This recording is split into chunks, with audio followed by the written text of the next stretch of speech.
স্থানাঙ্ক জ্যামিতি 11.4 এর চতুর্থ লেকচারে তোমাদের সকলকে স্বাগত জানাচ্ছি। এই ক্লাসে অনুশীলনী 11.4 থেকে সৃজনশীল 24, 25 ও এক্সাম্পল 23-এ যে সৃজনশীলটি রয়েছে টোটাল 3টি সৃজনশীল সমাধান করা হবে। তো চলো আমরা সরাসরি ম্যাথে চলে যাই। এখানে 24 নম্বর ম্যাথটিতে বলা হয়েছে একটি চতুর্ভুজের 4টি শীর্ষবিন্দু P5,2, Q-3,2, R4,-1 এবং S-2,-1। ক নম্বর কোয়েশনটি করা হয়েছে পিএস রেখার সমীকরণ নির্ণয় করো। পিএস রেখার সমীকরণ কীভাবে বের করব? আমরা জানি যদি দুটি বিন্দু দেওয়া থাকে তাহলে সমীকরণ বের করতে হলে ওই দুটি বিন্দু থেকে প্রথমে কি করব? ঢাল বের করব। পিএস রেখার ঢাল বের করব। তারপর একটি বিন্দুকে x1 y1 ধরে আমি সমীকরণটি বের করে ফেলব। তো এখানে লেখা হয়েছে দেওয়া আছে পি এবং এস বিন্দু দুটি হলো এত এত। পিএস রেখার ডাল বের করব। ডাল বের করার সূত্র হচ্ছে খুঁটি দ্বয়ের অন্তর বাই ভুজ দ্বয়ের অন্তর, অর্থাৎ y2 - y1 by x2 - x1। এটাকে যদি x1 y1 চিন্তা করি এবং এটিকে যদি x2 y2 চিন্তা করি, তোমার y2 হচ্ছে -1 মাইনাস y1 হচ্ছে 2, x2 হচ্ছে -2, x1 হচ্ছে -5। তো এখানে পেলাম -3/-7, মাইনাস উপরে নিচে কাটা দিলে পাবো 3/7। এখন পিএস রেখার সমীকরণ আমরা সমীকরণ বের করার সূত্রটি জানি, সেটি হচ্ছে y - y1 = m × x - x1, যেখানে m হচ্ছে ডাল এবং x1 y1 হচ্ছে ওই সরলরেখার উপরস্থ একটি বিন্দু। তো এখানে দুটি বিন্দু দেওয়া রয়েছে, আমি যে কোনো একটিকে x1 y1 চিন্তা করতে পারি, এটাকেও x1 y1 চিন্তা করতে পারি অথবা এটাকে x1 y1 চিন্তা করতে পারি। আমি এটাকে x1 y1 বিবেচনা করলাম। তো সূত্রটি কী হবে, সমীকরণটি কী হবে? y - y1, y1 হচ্ছে 2, y - 2 = m কত পেয়েছি? 3/7, x - x1, x1 কত? x1 হচ্ছে 5। তো এখন যদি আর গুণ করি তাহলে হবে 7y - 14 = 3x - 15। তো সবগুলোকে বাম পাশে নিয়ে আসি। 7y - 14 - 3x + 15 = 0। তো এখানে হবে এক্সটা সবসময় প্রথমে রাখার চেষ্টা করবে, -3x + 7y, আর এটা যোগ করলে হবে +1। এখানে আনসার দিলেও হবে অথবা মাইনাস দ্বারা গুণ করে দিতে পারি, কারণ সাধারণত কোনো একটা ইকুয়েশনে এক্সকে পজিটিভ রাখা হয়। তো এটি হচ্ছে আমার পিএস রেখার সমীকরণ। খ নম্বরে বলা হয়েছে PQRS চতুর্ভুজের সমান ক্ষেত্রফল বিশিষ্ট বর্গের কর্ণের দৈর্ঘ্য নির্ণয় করো। মানে এরকম একটা বর্গের কর্ণের দৈর্ঘ্য বের করতে হবে যে বর্গের ক্ষেত্রফল কি এই PQRS চতুর্ভুজের ক্ষেত্রফলের সমান। তো মনে করো এটা হচ্ছে আমার সেই বর্গ, মনে করো এটি একটি বর্গ, এই বর্গের একটি কর্ণ আমাকে বের করতে বলছে। আমরা জানি বর্গের 4টি বাহুর দৈর্ঘ্য সমান, এটা যদি এ হয় সবগুলাই কি হবে? এ হবে। আর বর্গের কর্ণ হচ্ছে √2a। তো প্রথম কথা হচ্ছে এই বর্গের কর্ণের দৈর্ঘ্য যদি বের করতে চাই অবশ্যই আমাকে বর্গের বাহুর দৈর্ঘ্য জানতে হবে, কারণ এখানে এর পরিচয় হচ্ছে বর্গের বাহুর দৈর্ঘ্য। এখন বর্গের বাহুর দৈর্ঘ্য কীভাবে পাবো? যদি PQRS চতুর্ভুজের ক্ষেত্রফলটা আমি জানি না যাই, কারণ বর্গের ক্ষেত্রফল সমান কি? বাহু স্কোয়ার। ধরো PQRS চতুর্ভুজের ক্ষেত্রফল পাইছি আমি 100 পাইছি, সাপোজ 100 পাইলাম, PQRS চতুর্ভুজের ক্ষেত্রফল 100 পাইলাম। এখন হচ্ছে বলছে PQRS চতুর্ভুজের ক্ষেত্রফল যা হবে এই বর্গের ক্ষেত্রফল কী হবে? তাই হবে, কারণ বলছে PQRS চতুর্ভুজের সমান ক্ষেত্রফল বিশিষ্ট বর্গ। তো এই বর্গের ক্ষেত্রফল আর PQRS চতুর্ভুজের ক্ষেত্রফল কী হবে? সেম হবে। তো আমরা জানি বর্গের ক্ষেত্রফল বাহু স্কোয়ার, অর্থাৎ এখানে আমি লিখতে পারবো বর্গের বাহুকে যদি আমি ধরি a² = কত লিখতে পারবো? 100 লিখতে পারবো। সুতরাং a = কত হবে? a = 10 হবে। তাহলে এ জেনে গেলে কি যে √2a, কর্ণের দৈর্ঘ্য হচ্ছে √2a, এখানে বসাই দিলে কিন্তু আমি কর্ণটা পেয়ে যাবো। তো প্রথম কাজ হচ্ছে আমি PQRS চতুর্ভুজের ক্ষেত্রফল বের করব। সেখান থেকে আমি বর্গের বাহুকে এ ধরে বর্গের একটি বাহুর দৈর্ঘ্য বের করব। বর্গের একটি বাহুর দৈর্ঘ্য থেকে আমি কর্ণের দৈর্ঘ্য বের করব। তো চলো প্রথমে আমরা চতুর্ভুজের ক্ষেত্রফলটি বের করে ফেলি। তো চতুর্ভুজের ক্ষেত্রফল আমরা স্থানাঙ্কের সাহায্যে বের করব। কোনো একটি চতুর্ভুজের ক্ষেত্রফল দিয়ে স্থানাঙ্কের সাহায্যে বের করতে চাই অবশ্যই বিন্দুগুলোকে ঘড়ির কাঁটার বিপরীত দিকে নিতে হবে। এখন বিন্দুগুলো কোনটার পরে ঘড়ির কাঁটার বিপরীতে কোনটা আছে সেটা বোঝার জন্য অবশ্যই আমাকে মোটামুটি একটি চিত্র অঙ্কন করতে হবে।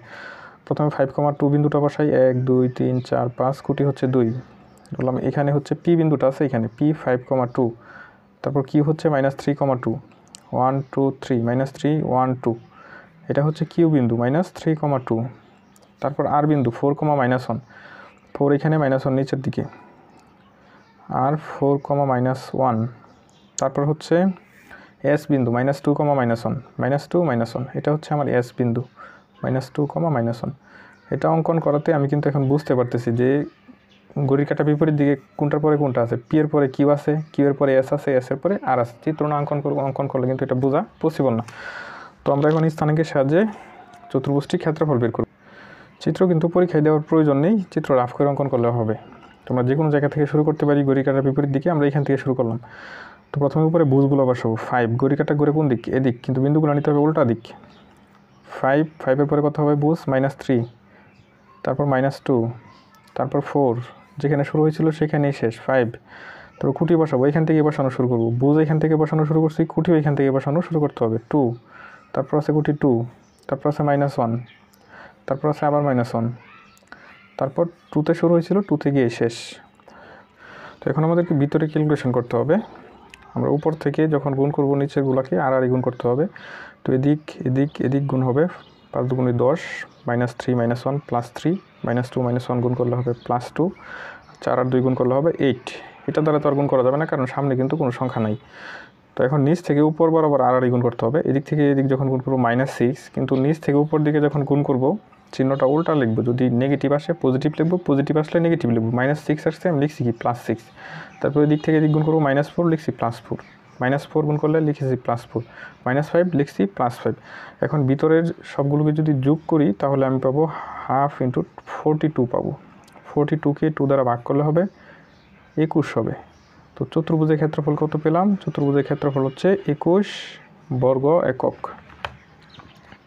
এখন বলা হয়েছে যে এই চতুর্ভুজের ক্ষেত্রফল যা, আবার একটা বর্গ, সেটার ক্ষেত্রফল কি হবে? সেম হবে। আমাকে ওই বর্গের কর্ণের দৈর্ঘ্য বের করতে বলছে। আমরা বর্গের বাহুর দৈর্ঘ্য ধরে নিই। তো বর্গের বাহুর দৈর্ঘ্য যদি হয় ক্ষেত্রফল স্কোয়ার হবে, কারণ আমরা জানি বর্গের ক্ষেত্রফল সমান বাহু স্কোয়ার। আমাকে বলা হয়েছিল যে চতুর্ভুজের ক্ষেত্রফল আর বর্গের ক্ষেত্রফল কি হবে? সেম হবে। সুতরাং প্রশ্নমতে আমরা লিখতে পারি বর্গের ক্ষেত্রফল ইকুয়াল টু চতুর্ভুজের ক্ষেত্রফল। বর্গের ক্ষেত্রফল কি? স্কোয়ার। চতুর্ভুজের ক্ষেত্রফল কত পেয়েছি? 21 পেয়েছি। সুতরাং বর্গের একটি বাহুর দৈর্ঘ্য আমার জানা প্রয়োজন।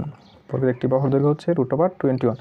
এখন বর্গের কর্ণের দৈর্ঘ্য, সুতরাং কর্ণ, বর্গের বাহুর দৈর্ঘ্য যদি হয়, কর্ণ হচ্ছে √2 × a, তাহলে √2 × √21। তো বর্গের কর্ণ কত হবে? এই দুইটা রুট একসাথে লেখা যায়, তাহলে 21 × 2 ইকুয়াল টু √42। এটি হচ্ছে বর্গের কর্ণের দৈর্ঘ্য, 42 একক।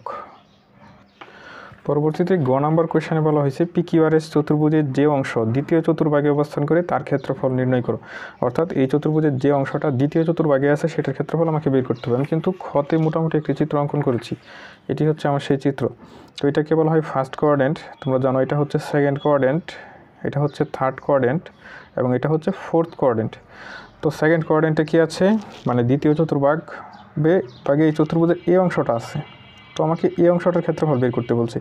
তো এই অংশটার ক্ষেত্রফল যদি আমি বের করতে চাই, আমাকে 4টা বিন্দু কিন্তু জানতে হবে। এই বিন্দু জানা থাকতে হবে, অর্থাৎ 4টি শীর্ষবিন্দু জানা থাকতে হবে। এটা জানা থাকতে হবে, এটা জানা থাকতে হবে, এটা জানা থাকতে হবে। এটা কিন্তু আমি জানি, কারণ এটা ছিল x অক্ষ এবং y অক্ষের ছেদবিন্দু। আর আমরা জানি x অক্ষ এবং y অক্ষের ছেদবিন্দু হচ্ছে মূল বিন্দু, এটির স্থানাঙ্ক 0,0। এটা আমি জেনে গেছি। আমাকে জানতে হবে কোনটা? এই বিন্দুর স্থানাঙ্ক জানতে হবে এবং এই বিন্দুর স্থানাঙ্ক জানতে হবে। এই বিন্দুর স্থানাঙ্ক কিন্তু আমি চিত্র দেখে বলতে পারবো এই বিন্দুর স্থানাঙ্ক কী হবে। কারণ হচ্ছে এখান থেকে লক্ষ্য করো, এখান থেকে এটা হচ্ছে 2 একক দূরত্বে আছে। এখান থেকে এই বিন্দুটাও কি, যেহেতু কুটি 2, এটারও কুটি 2, আবার এই দুইটা কী করা হয়েছে? যোগ করা হয়েছে। তার মানে এই বিন্দুর কুটি কত হবে? 2 হবে, অর্থাৎ এটার স্থানাঙ্ক 0,2 হবে। কিন্তু এভাবে লিখলে তো হবে না, পরীক্ষায় তোমাকে দেখাইতে হবে, এই বিন্দুটা বের করে আমাকে দেখাইতে হবে। তো আমি যে কাজটা করব, আমি PQ রেখার সমীকরণ বের করব। আর দেখো এটা হচ্ছে y অক্ষ, PQ রেখার সমীকরণ বের করব। আর PQ রেখার সমীকরণের একটা পয়েন্ট কি? y অক্ষের উপরে আছে। তাহলে ওই পয়েন্ট আমি যদি বের করতে চাই, আমরা জানি y অক্ষের উপরে ভুজের মান 0। তো PQ রেখার সমীকরণে x এর মান যদি 0 বসাই, যে y এর মানটা পাবো সেটা হচ্ছে এইখানের। কারণ এখানে একটা পয়েন্ট কিন্তু আমার জানা আছে, সেটা হচ্ছে ভুজের মান 0, y এর মানটা আমি জানি না। সেম এটাও বের করবো। আমি কি QS রেখার সমীকরণ বের করব। তো QS রেখার সমীকরণের মধ্যে একটা বিন্দু আছে, সেটা x অক্ষের উপরে, ওই বিন্দুটা আমার জানা প্রয়োজন। আবার আমরা জানি x অক্ষের উপরে y এর মান কি? 0। তো QS রেখার সমীকরণে y এর মান 0 বসায় x এর মান কি আমি পাওয়া যাব, কারণ এখানে কিন্তু আমার একটা বিন্দু জানা আছে, সেটা হচ্ছে 0। তো এই পয়েন্ট জেনে যাব, তারপর ক্ষেত্রফলটা বের করে ফেলব। তো P এবং Q বিন্দু দুটা হলো P 5,2 এবং Q -3,2। সুতরাং ডাল M ইকুয়াল টু কুটি 2 এর অন্তর বাই ভুজ 2 এর অন্তর। অর্থাৎ এটাকে x1 y1 এবং এটাকে যদি x2 y2 চিন্তা করি, আমি y2 - y1 by x2 - x1। তো y2 - y1 হচ্ছে 2 - 2, আর x2 - x1 হচ্ছে -3 - 5। এটা ডাল কত? এটা ডাল হচ্ছে 0। সুতরাং পিকিউ রেখার সমীকরণ y মাইনাস এটাকে x1 চিন্তা করলাম, তাহলে y1 কত? 2, y minus 2 equal to m কত? 0, x মাইনাস x1 কত? 5। তো এই পাশে 0, আমি y ইকুয়াল টু কত পেলাম? 2 পেলাম। তো এখানে আমি বলতে পারি যে পিকিউ রেখাটি y অক্ষকে 0,2 বিন্দুতে ছেদ করে। পিকিউ রেখাটি y অক্ষকে, বিন্দুটার নাম দিয়ে দিলাম a, 0,2 বিন্দুতে ছেদ করে। এখন আমরা কিউএস রেখার সমীকরণ বের করব। কিউএস রেখার সমীকরণ থেকে আমরা এই বিন্দুটা আমরা জেনে নেব, এটা হচ্ছে x অক্ষের উপরে অবস্থিত। প্রথমে কিউএস রেখার ডাল বের করব, তারপর সমীকরণ। তো আমরা কিন্তু এখন এই বিন্দুটা পেয়ে গেলাম। চিত্রটা আমি আবার অঙ্কন করেছি। এটা হচ্ছে কত? এই বিন্দুটার নাম দিচ্ছি এ বিন্দু। এ হচ্ছে 0,2, এ 0,2, অর্থাৎ এই বিন্দুটা আমরা জেনে গেছি। আর এই বিন্দুটা আমার জানা আছে অলরেডি, কারণ এটা মূল বিন্দু 0,0। এখন আমাদের কাজ হচ্ছে দ্বিতীয় চতুর্ভাগে অবস্থিত চতুর্ভুজের ক্ষেত্রফল যদি বের করতে চাই, তাহলে আমাদের এই বিন্দুটা জানতে হবে। এই বিন্দুটা জানলে 1টা 2টা 3টা 4টা বিন্দু আমাদের জানা হয়ে যাবে, আমরা চতুর্ভুজের ক্ষেত্রফলটা কিন্তু বের করে ফেলতে পারবো। তো এটা কীভাবে জানবো? আমরা কিউএস রেখার সমীকরণ বের করব। কিউএস রেখার সমীকরণে x এর ভ্যালু যদি 0 বসাই, কারণ এটা x অক্ষের উপরে অবস্থিত বিন্দু, এটা এখানে y এর মান 0, y এর ভ্যালু যদি 0 বসাই কিউএস রেখার সমীকরণে, তাহলে কিন্তু এই বিন্দুর বুঝের মান জেনে যাবো। আর কুটি তো জানি, কুটি হচ্ছে 0, আর বুঝ জেনে গেলে কিন্তু এই বিন্দুটা আমি পেয়ে যাব। তো কিউএস রেখার ডাল কুটি দ্বয়ের অন্তর বাই বুঝ দ্বয়ের অন্তর, এই কুটি থেকে এই কুটি বিয়োগ করবো, -1 -2, নিচে বুঝ, এই বুঝ থেকে এই বুঝ বিয়োগ করবো, -2, আগে থেকে একটা মাইনাস ছিল, +3 হবে। তো উপরে হবে -3, নিচে হবে 3 - 2 মানে 1 ইকুয়াল টু -3। সুতরাং কিউএস রেখার সমীকরণ y - y1 equal to m × x - x1। আমি যে কোনো একটাকে x1 চিন্তা করতে হবে, এটা চিন্তা করলে হবে, এটা চিন্তা করলে হবে। তো আমি এটা x1 ধরলাম, y - y1 বলতে কত? 2 সমান m কত পেয়েছিলাম? -3, x - x1 কত? -3, +3 হয়ে যাবে, যেহেতু এখানে একটা -3 আছে। তো এটাকে যদি ক্যালকুলেশন করি, y - 2 ইকুয়াল টু -3x - 9, সবগুলো বাম পাশে নিয়ে আসি বা এখানেই রাখি, এটা 1 নং দিয়ে রাখলাম। এখন x ইকুয়াল টু কী বসাবো? y ইকুয়াল টু কী বসাবো? 0 বসাবো। 1 নংয়ে y ইকুয়াল টু 0 বসিয়ে পাই। y ইকুয়াল টু 0 কেন বসাবো? 0 বসানোর কারণ হচ্ছে এই যে আমি যে বিন্দুটা বের করতেছি সেটা কিন্তু কুটি আমি জানি, কুটিটা কত? 0। তাহলে এই কুটি বসায় যে বুঝ পাবো সেটা হচ্ছে এই বিন্দুর বুঝ। তো y ইকুয়াল টু 0 বসালে আমি পাবো 0 - 2 ইকুয়াল -3x - 9। তো -3x এই পাশে নিয়ে আসি, +3x হয়ে যাবে, আর -9 - 2 এই পাশে নিলে +2 হবে। তাই -9 + 2 -7। সুতরাং x ইকুয়াল টু হচ্ছে -7/3। তো এখন কিন্তু আমি এই বিন্দুটাও জেনে গেলাম। এই বিন্দুর স্থানাঙ্ক কি? -7/3, 0, -7/3, 0। এই বিন্দুটা একটা নাম দিয়ে দিব, এটা নাম দিলাম b। চিত্র কিন্তু আঁকার দরকার নাই। এখন আমি লিখবো যে ও বিন্দুটি হলো 0,0, এত লিখে ফেললাম, কিউ লিখে ফেললাম, আর বি বিন্দুটা লিখবো -7/3, 0। তারপর চতুর্ভুজ ও এ কিউ বি এর ক্ষেত্রফল বের করব। এটাই হচ্ছে কি দ্বিতীয় চতুর্ভাগে অবস্থিত এই চতুর্ভুজের অংশ। সুতরাং কিউএস রেখাটি x অক্ষকে b -7/3, 0 বিন্দুতে ছেদ করে। এখন চতুর্ভুজ ও এ কিউ বি এর ক্ষেত্রফল, আবার মূল বিন্দু হচ্ছে 0,0, আর চতুর্ভুজ ও এ বি কিউ, এটা হবে ও এ, এটা কিউ, ও এ কিউ বি যা দ্বিতীয় চতুর্ভাগে প্রদত্ত চতুর্ভুজের অংশ। এখন ও এ বি কিউ বি এর ক্ষেত্রফল আমরা যে কোনো জায়গা থেকে শুরু করতে পারি, তো আমরা মূলবিন্দু থেকে শুরু করব। মূলবিন্দু থেকে রেখাটার বিপরীত দিকে যাব। তো প্রথমে বুঝগুলো বসাবো, 0 0 -3, এটা হচ্ছে -7/3, তারপর 0 0 0 -3 -7/3, যেখানে শুরু হয়েছিল সেখানে গিয়ে শেষ হবে 0। কুটিগুলো বসাবো, 0 2 2 0 0 0 2 2, তারপরে 0, তারপর আবার 0 0 0। এখন ভিতরে ক্যালকুলেশন করতে হবে, হাফ। তো এদিক গুণ করবো, গুণ করলে কত? 0 প্লাস, এদিক গুণ করবো 0, এদিক গুণ করবো এটাও 0 প্লাস 0, এদিক গুণ করলে তাও 0 প্লাস 0, এদিক গুণ করলে প্লাস 0, এদিক গুণ করলে -6, কিন্তু লিখবো +6, কারণ নিচ থেকে উপরে গুণ করলে বিপরীত চিহ্ন লিখতে হবে। এখানে আসছে -14/3, লিখবো +14/3, তারপরে এদিক গুণ করলে 0, +0 লেখা এবং -0 লেখা একই কথা। তো হাফ, এখানে আমি 3 লসাগু নিতে পারি, তাহলে 3 6 18, 18 14 যোগ করলে হবে 32। তো 2 দ্বারা ভাগ করলে এখানে হবে 16, তো 16/3 বর্গ একক। এটাই হচ্ছে কি এবিসিডি চতুর্ভুজের দ্বিতীয় চতুর্ভাগে অবস্থিত অংশের ক্ষেত্রফল। এ পর্যায়ে আমরা 23 নম্বর সৃজনশীল সলিউশন করব।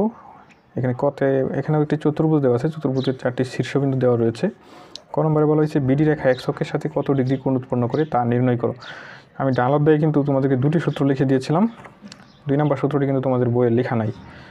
এই সূত্রটি আছে ডাল m = কোটি দ্বয়ের অন্তর বাই ভুজ দ্বয়ের অন্তর। আবার ডাল m = tan θ। ডাল বলতে কি জানি? ডাল বলতে হচ্ছে কোনো সরলরেখা এক্স অক্ষের ধনাত্মক দিকের সাথে যে কোণ উৎপন্ন করে তার ত্রিকোণমিতিক টেনজেন্টকে সরলরেখার ডাল বলা হয়। এত কিছু বোঝার দরকার নাই, তুমি জাস্ট এতটুকু বোঝো। ডালের আরেকটা সূত্র হচ্ছে m = tan θ। যখন আমি কোণ বের করব তখন আমি এই সূত্র অ্যাপ্লাই করে কোণ বের করব। তো এই সূত্র অ্যাপ্লাই করে কোণ বের করতে গেলে অবশ্যই আগে m এর মানটা কী করতে হবে, আমার জানা থাকতে হবে। তো আমি m এর মানটা কীভাবে বের করব? m এর মানটা এই সূত্রের সাহায্যে বের করব। এই সূত্রের সাহায্যে m এর মান বের করে ডালের মান বের করে এখানে বসায় দিব, বসায় দিয়ে তারপর কি আমি কোণ বের করে ফেলব। তো m এর মান বের করার জন্য এখানে আমাকে বিডি রেখার ডাল বের করতে বলছে, যে বিডি রেখা এক্স অক্ষের সাথে কত ডিগ্রি কোণ উৎপন্ন করে তা নির্ণয় করো। আর এক্স অক্ষের ধনাত্মক দিকে উৎপন্ন কোণই হচ্ছে কি, সেটাই হচ্ছে ডাল। আর এই কোণটা আমরা এই যে m = tan θ এই সূত্র থেকে কিন্তু বের করতে পারি। তোমরা প্রথমে বিডি রেখার কী বের করব? ঢাল বের করব। তারপর এই ঢালের মানটা এই সূত্রতে বসায় থিটার মানটা বের করে ফেলব। সুতরাং বিডি রেখার ডাল, বিডি রেখার ডাল ইকুয়াল কোটি দ্বয়ের অন্তর বাই ভুজ দ্বয়ের অন্তর। 8 - 1 নিচেও হবে 8 - 1, 7/7। তো আবার আমরা জানি ডাল m = আচ্ছা এটা m দিলাম, m = tan θ। আবার আমরা জানি ডাল m = tan θ। এটা শুধুমাত্র যদি কোণ বের করতে পারে তখন আমরা এই সূত্র অ্যাপ্লাই করব। আমরা জানি ঢাল m = tan θ। tan θ বাম পাশে আনি, tan θ = কি লিখতে পারি? m লিখতে পারি। তো tan θ = এটার মান কত পাইছি? ডালের মান পাইছি m। তো ডালের মানটা এখানে বসায় দিই m। তারপর θ = কী হবে? যে কোনো ত্রিকোণমিতিক অনুপাতকে ওই পাশে ইনভার্স হয়ে যায়। তো tan ওই পাশে নিলে tan ইনভার্স হবে, tan ইনভার্স 1। তারপর তোমরা ক্যালকুলেটারে সেটার মান বসাবা। কীভাবে বসাবা? এখানে শিফট দিতে হবে, ক্যালকুলেটারে শিফট দিয়া 10-এ চাপ দিলে ইনভার্স আসবে। তো tan ইনভার্স 1 এর মান প্রয়োজন, সেটা হচ্ছে 45 ডিগ্রি। সুতরাং θ = 45 ডিগ্রি। তাহলে রেখাটা এক্স অক্ষের ধনাত্মক দিকের সাথে 45 ডিগ্রি কোণ উৎপন্ন করে। এখানে খ নম্বরে বলা হয়েছে এবিসিডি চতুর্ভুজের প্রকৃতি নির্ণয় করো। চতুর্ভুজের প্রকৃতি বলতে চতুর্ভুজটা কী ধরনের, সেটা কি সামান্তরিক, আয়ত, বর্গ নাকি রম্বস, এই চারটার যে কোনো একটা হবে। তো সেটা আমাদেরকে আইডেন্টিফাই করতে হবে। তো চতুর্ভুজের প্রকৃতি নির্ণয় করতে গেলে প্রথমে আমরা কি রাফ করে মোটামুটি চিত্রটা অঙ্কন করব। চিত্র কিন্তু পরীক্ষায় দেওয়ার প্রয়োজন নেই। তো এটা হচ্ছে আমাদের মোটামুটি একটি চিত্র। তো এখান থেকে আমাদের এখন কাজ হচ্ছে প্রথমে কি আমি বিন্দুগুলো বসাইছি, এ বি সি ডি বিন্দুগুলো বসাইছি, তারপর কি যোগ করে দিছি। তো এটা আমার চিত্র। এখন আমার কাজ হচ্ছে 4টি বাহুর দৈর্ঘ্য বের করব। চিত্র না আঁকলে কিন্তু আমি বুঝতে পারবো না এখানে কি এসি বাহু হবে নাকি কর্ণ হবে। এখানে বিডি, এটা হচ্ছে ডি বিন্দু, বিডি কি বাহু নাকি কর্ণ সেটা কিন্তু আমি বুঝতে পারতাম না। চিত্র আঁকাতে আমি বুঝতে পারতেছি সেই বাহুগুলা কি এ বি, বিসি, সিডি, এডি। আমি 4টি বাহুর দৈর্ঘ্য প্রথমে বের করব। তারপর আমি দেখব যে 4টি বাহুর দৈর্ঘ্য বের করার পরে আমি 2টি কন্ডিশনে যে কোনো একটি পাবো। একটি হচ্ছে 2টা করে বাহু সমান হবে, অর্থাৎ 4টির মধ্যে 2টা করে সমান হবে, অথবা কি 4টি বাহু কি হয়ে যাবে, সমান হয়ে যাবে। যদি জোড়ায় জোড়ায় সমান হয়, অর্থাৎ 2টি করে বাহু সমান হয়, সেটা সামান্তরিক হতে পারে অথবা আয়ত হতে পারে। আর যে 4টি বাহুর দৈর্ঘ্য সমান হয়ে যায় সেটা বর্গ হইতে পারে অথবা রম্বস হইতে পারে। এখন সামান্তরিক নাকি আয়ত সেটা কেমনে বুঝবো? সেটা বের করার জন্য আমরা 2টা কর্ণ বের করব। যদি কর্ণ 2টা যদি সমান হয় এবং 2টা বাহু সমান, মানে 2টা করে বাহু সমান এবং কর্ণ 2টা সমান, আয়ত।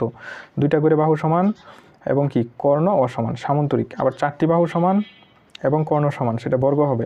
4টি বাহু সমান কিন্তু কর্ণ অসমান, সেটা কি হবে? রম্বস হবে। তো প্রথমে আমরা 4টি বাহুর দৈর্ঘ্য বের করে নিব। তো দেওয়া আছে বিন্দু 4টি হলো, আমি লিখে নিলাম। এখন আমি তো জানি কোনগুলো বের করতে হবে। প্রথমে এবি বাহুর দৈর্ঘ্য বের করি। এবি = ভুজ দ্বয়ের অন্তর হোল স্কোয়ার প্লাস কোটি দ্বয়ের অন্তর whole square. 8 + 4 whole square plus 8 plus 13 minus হবে কোটি দুইয়ের অন্তর whole square minus 13 whole square. তো এটা যদি ক্যালকুলেশন করি তাহলে পাবো এখানে হচ্ছে 12 হোল স্কোয়ার মানে 144, আর এখানে হচ্ছে 5 মাইনাস 5 হোল স্কোয়ার 25। তো 144 আর হচ্ছে 25 হচ্ছে 169, সেটাকে যদি রুট করি আমি পাবো 13। তো এটা এবি বের করলাম। এখন আমি কি বের করব, বিসি বের করব। আবার বিসি ইকুয়াল, বিসি বলতে বি থেকে সি বিন্দুর দূরত্ব 13 মাইনাস 8 হোল স্কোয়ার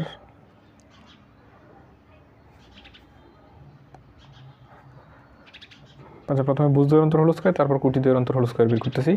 সূত্রতে প্রথমে কোটি দ্বয়ের অন্তর হোল স্কোয়ার পরে হচ্ছে প্লাস বুঝ দ্বয়ের অন্তর হোল স্কোয়ার। আচ্ছা প্রথমে যদি বের করে ফেলছি সমস্যা নাই, পরে কোটি বের করি। -4 মাইনাস 8 হোল স্কোয়ার। তো এখানেও দেখো 13 থেকে যদি 8 বিয়োগ করি কত 5 স্কোয়ার মানে 25, আর এখানে -12 হোল স্কোয়ার মানে পজিটিভ 144। এটা যোগ করলে হবে 169, 169কে রুট করলে হবে 13 হবে। তো এবি পেলাম, বিসি পেলাম। এখন বের করব এডি বের করব। এখন এডি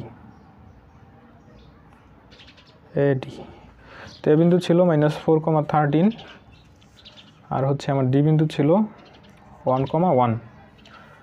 এডি কত হবে, এডি ইকুয়াল রুট ওভার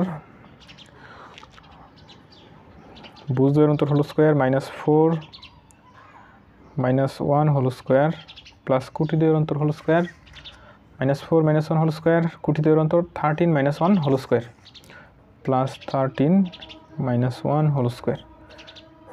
তো এখানে কত হবে, এখানে হবে -5 হোল স্কোয়ার মানে 25, আর এখানে হচ্ছে 144 যোগ করলে 169, 169কে রুট করলে পাবো 13 পাবো।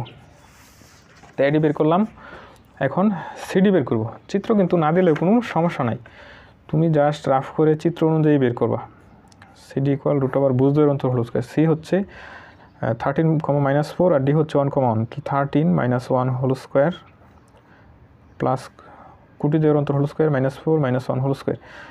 এখানে হবে 13 থেকে একবার দিলে 12 স্কোয়ার মানে 144, আর এখানে -5 হোল স্কোয়ার 25। ফাইনালি আমি এখানে রুট ওভার 169 পাবো, সেখান থেকে 13। তো একটি বিষয় লক্ষ্য করো, এখানে কিন্তু 4টি বাহুর দৈর্ঘ্য কী হয়ে গেল, সমান হয়ে গেল। আমার কোন কন্ডিশনে চলে গেল, আমার সেকেন্ড কন্ডিশনে চলে গেছে। 4টা বাহুর দৈর্ঘ্য সমান হয়ে গেছে। তাহলে কী হইতে পারে, এটা বর্গ হইতে পারে অথবা কি রম্বস হইতে পারে। কেমন আইডেন্টিফাই করবো, কর্ণ বের করবো। যদি কর্ণ দুইটা সমান হয় বলবো বর্গ, কর্ণ দুইটা যদি অসমান হয় তখন বলবো রম্বস। এখন কর্ণ কী কী আছে আমি চিত্র আঁকাতে কিন্তু বুঝতে পারতেছি কর্ণ কী। একটা কর্ণ হচ্ছে বিডি আর একটা কর্ণ হচ্ছে কি এসি। তো এখানে আমি এসি কর্ণের দৈর্ঘ্য বের করি, এখানেই বের করে ফেলি আমি। কর্ণ এসি ইকুয়াল এ বিন্দু হচ্ছে -4,13, তাহলে -4 রুট ওভার মাইনাস বুঝ দ্বয়ের অন্তর whole square -4 -13 whole square plus কোটি দ্বয়ের অন্তর হোল স্কোয়ার। কোটি হচ্ছে 13 -4, তো 13 + 4 হোল স্কোয়ার। তো এটা যদি ক্যালকুলেশন করি আমার ফাইনালি আসবে কত, এটাই ক্যালকুলেশন করলে আমি ফাইনালি পাবো রুট ওভার 578। এখন আমি বিডি কর্ণ বের করব। কর্ণ বিডি ইকুয়াল রুট ওভার বুঝ দ্বয়ের অন্তর হোল স্কোয়ার 8, এটা হচ্ছে 1 1 বিন্দু 8 - 1 হোল স্কোয়ার প্লাস কোটি দ্বয়ের অন্তর হোল স্কোয়ার 8 - 1 হোল স্কোয়ার। তো এটা হচ্ছে 49, এখানে হবে 49 প্লাস 49 হবে রুট ওভার 98। তো রুট ওভার 98 আর রুট ওভার 578 দুইটা তো সেম না। রুট ওভার 578 এর ভ্যালু হচ্ছে 24.04 আর রুট ওভার 98 এর ভ্যালু হচ্ছে 9.89। তো কোনো দুইটা কি সমান হইল না, তাহলে এটা কি হবে বলো, এটা অবশ্যই একটি কি হবে, এটা অবশ্যই একটি রম্বস হবে। কারণ রম্বসের 4টা বাহু সমান কিন্তু কর্ণ কি, কর্ণ অসমান। যেহেতু AB equal BC equal AD equal CD, কিন্তু কি কর্ণ এসি নট ইকুয়াল কর্ণ বিডি ইকুয়াল দিয়ে এরকম একটা টান দিলে সেটা হচ্ছে নট ইকুয়াল। তাই এবিসিডি কি একটি রম্বস। আমি কিন্তু চতুর্ভুজ শনাক্তকরণের জন্য সম্ভবত 11.2-এ আমার একটি ভিডিও আছে, যে কোনো চতুর্ভুজ কীভাবে শনাক্ত করা যায়, সেই ক্লাসটি কিন্তু তোমরা প্লেলিস্ট থেকে দেখে আসতে পারো। তাই এবিসিডি একটি রম্বস। আর তোমাদের 11 চ্যাপ্টার 11 এর সকল ভিডিও আমার প্লেলিস্টে দেওয়া রয়েছে, শুরু থেকে শেষ পর্যন্ত ভিডিওগুলো যদি দেখো আশা করি এই অধ্যায় থেকে তোমাদের কোনো সমস্যা হবে না এবং যে কোনো সৃজনশীল আনসার করতে পারবে। তো এখানে গ নম্বর কোয়েশনে কী বলা হয়েছে, এবিসিডি চতুর্ভুজের যে অংশ এককের সাথে ত্রিভুজ উৎপন্ন করে তার ক্ষেত্রফল নির্ণয় করো। তো লক্ষ্য করো এবিসিডি এটা একটু বর্ধিত করি অক্ষটাকে, অক্ষটা আমি এই পর্যন্ত নিলাম। আবার দেখি এবিসিডি চতুর্ভুজের যে অংশ এককের সাথে ত্রিভুজ উৎপন্ন করে তার ক্ষেত্রফল নির্ণয় করো। তো এটা ছিল আমার চতুর্ভুজ এ বি সি ডি। তো এককের সাথে ত্রিভুজ উৎপন্ন করছে কোনটুক, লক্ষ্য করো। দেখো এই জায়গায় এসে তোমাদের মনে অনেক ধরনের কোয়েশ্চান উদয় হতে পারে। তো লক্ষ্য করো যে এটা হচ্ছে আমার একক, বলছি এককের সাথে কোন ত্রিভুজ উৎপন্ন করছে সেটার ক্ষেত্রফল বের করতে হবে। আমরা আগে এককটা বের করি। তো চতুর্ভুজের এককের অংশ হচ্ছে এটা, এটা হচ্ছে আমার এককের অংশ এখান থেকে এই পর্যন্ত। তো এটার সাথে এই চতুর্ভুজের ত্রিভুজ উৎপন্ন করছে কোনটুকু, আমি উপরের দিকে লক্ষ্য করো, দেখো উপরের দিকে কোনো ত্রিভুজ নেই। তুমি যদি এটা চিন্তা করো, এটাও ত্রিভুজ নেই, এটা চতুর্ভুজ, চারটা বাহু, একটা দুইটা তিনটা চারটা। আরও উপরের দিকে যদি যাও তাহলে তো এটা ত্রিভুজই হবে না। দেখো এখান থেকে তো কোনো লাইনই নেই, যে এটা একটা পার্ট, এখানে একটা, এখানে একটা, এখানে একটা, এটাও তো চতুর্ভুজ হয়ে গেল। একটা বাহু, দুইটা বাহু, তিনটা বাহু, চারটা বাহু, চতুর্ভুজ হলো। তার মানে উপরের দিকে কোনো ত্রিভুজ কিন্তু আমি খুঁজে পাচ্ছি না। এখানে খুঁজলাম, নাই, এটা চতুর্ভুজ। তারপর তুমি যদি এতটুক খুঁজো তার মধ্যেও নাই, আর একশকের সাথে ধরতে হবে, একশক তো এই পুরাটুক। আচ্ছা যাই হোক, তারপর আরও উপরে দিয়ে গেলে এখানেও কি কোনো ত্রিভুজ নাই, তো উপরে কোনো ত্রিভুজ পেলাম না। নিচের দিকে লক্ষ্য করো, এই যে একটা বাহু, এটা হচ্ছে একশক, একশকের সাথে দেখো একটা ত্রিভুজ, সুন্দর একটা ত্রিভুজ উৎপন্ন করে ফেলছি, এটা একটা ত্রিভুজ। তো এখন কথা হচ্ছে এখানে কিন্তু সি বিন্দুটা আমি জানি অলরেডি, কিন্তু আমার প্রবলেম হচ্ছে এই জায়গায় আমার এই বিন্দুটা জানা নাই, এই বিন্দুটা জানা নাই। এই বিন্দুটার নাম দিলাম আমি, যেহেতু এখানে এবিসিডি আছে, এটার আমি ই দিলাম, এটার নাম দিলাম এফ।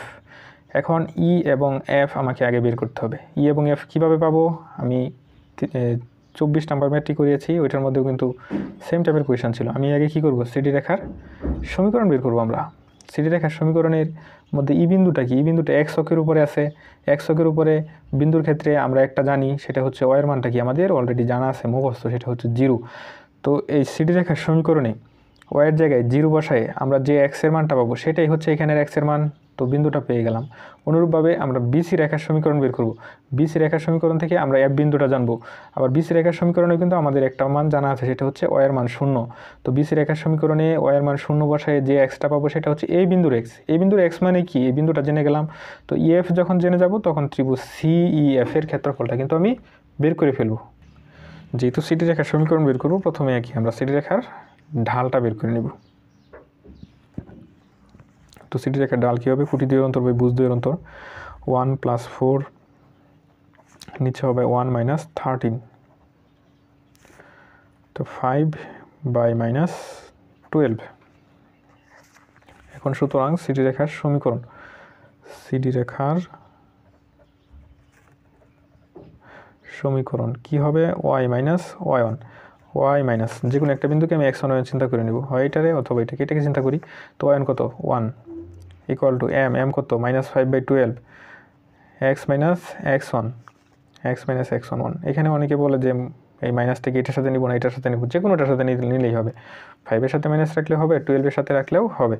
এখন আর গুণ করি, 12 - -12। আমি যদি -12 দ্বারা গুণ করতাম তাও হইতো, যেহেতু পজিটিভ 12 দ্বারা গুণ করছি, তাহলে মাইনাসটা কোথায় আছে, 5-এর সাথে আছে।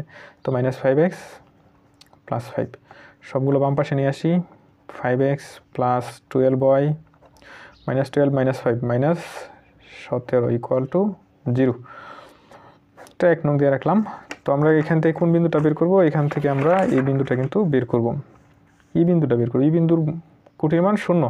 তো 1 নং সমীকরণে y = 0 বসিয়ে পাই 5x + 0 - 17 = 0, 5x = হচ্ছে 17, সুতরাং x = 17/5। সুতরাং এই বিন্দুর স্থানাঙ্ক, চিত্র আঁকার দরকার নেই, তুমি এমনি লিখবা যে এই বিন্দুর স্থানাঙ্ক, তারপর এফ বিন্দু বের করবা, এফ বিন্দুর স্থানাঙ্ক, তারপর ত্রিভুজ সিএফ এর ক্ষেত্রফল বের করবা, 17/5, 0। এখন বিসি রেখার সমীকরণ বের করব, তার জন্য প্রথমে বিসি রেখার ঢাল বের। তো বিসি রেখার ঢাল বের করার জন্য এখানে হচ্ছে বি বিন্দু 8,8, সি বিন্দু হচ্ছে 13, -4। আমরা কুটি দুই অন্তর বাই ভুজ দুই অন্তর, -4 -8, নিচে হবে 13 - 8, তাহলে 13 - 8। -4 কোটি দূর অন্তর বাই বুঝ দূর অন্তর, ঠিক আছে। তো -12 আর নিচে হচ্ছে 13 থেকে 8 বাদ দিলে -5, তো 12/5 এটা হচ্ছে বিসি রেখার ঢাল। এখন বিসি রেখার সমীকরণ বের করব। তো বিসি রেখার সমীকরণ কি হবে? আমি একটি বিন্দু 8,8 নিলাম, y - y1, এটাকে x1 y চিন্তা করলাম, এটাকে চিন্তা করতে পারতাম, আমি এটা নিলাম। y - y1 = m হচ্ছে কত? 12/5 x - x1, x1 কত? x1 8 মাইনাস এটা এখন আর গুণ করি, 5y - 40, 5y - 40 = 12x - 96।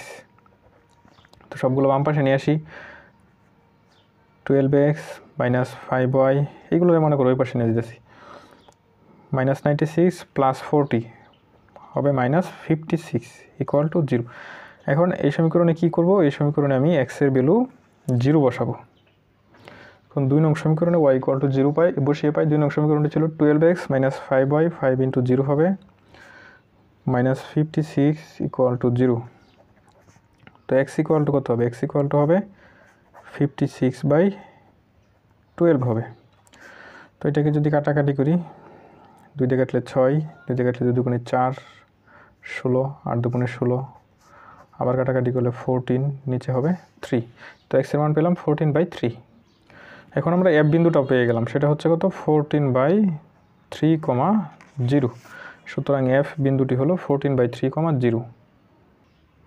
তো এখন 3টা বিন্দু পেয়ে গেলাম E, F, C তো আগে থেকে আমাদের দেওয়া ছিল। এখন আমরা কি করব? ত্রিভুজ ECF এর ক্ষেত্রফল বের করব। ECF গুটি কাটার বিপরীত দিকে বের করব, এটার পরে এটা আছে, তারপর এটা আছে। সুতরাং ত্রিভুজ ECF এর ক্ষেত্রফল, ত্রিভুজ ECF এর ক্ষেত্রফল = হাফ। গুটি কাটার বিপরীত দিকে আমি এখান থেকে শুরু করতে পারি, 14/3, 0 থেকে শুরু করলাম। তো প্রথমে 14/3, তারপর হবে 17/5, 13, 14/3, 14/3 আগে বুঝগুলো বসাবো, 17/5, 13, 14/3 কোটিগুলো বসাবো, 0, 0, -4, 0, 0, 0, -4, 0। তো এখন ভেতরে ক্যালকুলেশনটা করি।